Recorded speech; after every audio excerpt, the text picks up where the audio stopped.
আল্লাহ তাআলা ওয়াদা করেছেন, হ্যাঁ আল্লাহ তাআলা ওয়াদা করেছেন, আমি ক্যাপশনে দিয়েছি, আল্লাহ তাআলা ওয়াদা করেছেন আল্লাহ তাআলা তাদেরকেই ক্ষমতা দিবেন যারা ইমানের সাথে ভালো কাজ করে।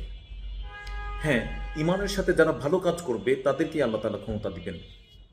ভালো কাজ বলতে মানুষের উপকার হয় এমন কোনো কাজ, অর্থাৎ জালিমের ত্রাস, মজলুমের কণ্ঠস্বর, গরিবের বন্ধু, অসহায় নির্যাতিত নিষ্পেষিত মানুষের পাশে দাঁড়ানো, ক্ষুধার্তকে খাওয়ানো, প্রতিবেশীর খোঁজ খবর নেওয়া, আত্মীয় স্বজনের খোঁজ খবর নেওয়া, জুলুম নিপীড়নে যে বিপদগ্রস্ত অবস্থায় তার পাশে গিয়ে দাঁড়ানো, দাসত্বের বিরুদ্ধে অবস্থান নেওয়া, মানুষকে সুশাসনের জন্য চেষ্টা করা, তাহলেই কেবলমাত্র আল্লাহ তাআলা তাদেরকে ক্ষমতা দিবেন।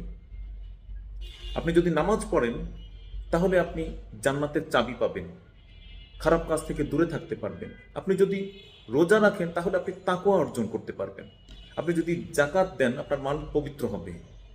প্রত্যেকটা কাজের জন্য আলাদা আলাদা পুরস্কার, উপহার। ঠিক আমলে সালেহ যদি করেন, অর্থাৎ ভালো কাজ করেন, তাহলে আল্লাহ তাআলা বলছেন তাদেরকে আল্লাহ তাআলা ক্ষমতা দিবেন। মাক্কি যুগে মাক্কি যুগে সাহাবিগণ দাসত্ব মুক্ত করতেন, মানুষ যারা দাস ছিল তাদেরকে মুক্ত করে দিতেন, প্রতিবেশীর খোঁজ খবর নিতেন, গরিব আত্মীয় স্বজনের পক্ষে দাঁড়াতেন। আপনি দেখেন সূরা বালাদের মধ্যে বলা হচ্ছে ফালাক তাহামাল আকবা ওমা আদরাকামাল আকবা ফাক্কু রাকাবা আও ইতআমুন ফি ইয়াউমিন জি মাসগাবা ইয়াতীমান যা মাতরাবা সুম্মা কানা মিনাল্লাযীনা আমানু ওয়া তাওয়াসাউ বিল হাক্কি ওয়া তাওয়াসাউ বিল মারহামা। অর্থাৎ সে ধর্মের পথে, ধর্মের ঘাঁটিতে প্রবেশ করেনি। আপনি কি জানেন ধর্মের ঘাঁটি বলতে কি বোঝায়?